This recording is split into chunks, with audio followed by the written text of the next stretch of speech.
Gundo, the first season, could not play because of a tough injury, 6 months, 7 months out.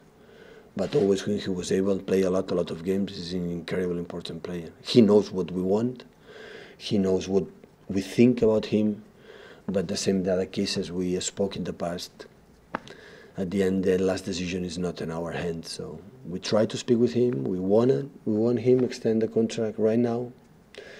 Yesterday would have been better than today, and today better than tomorrow, but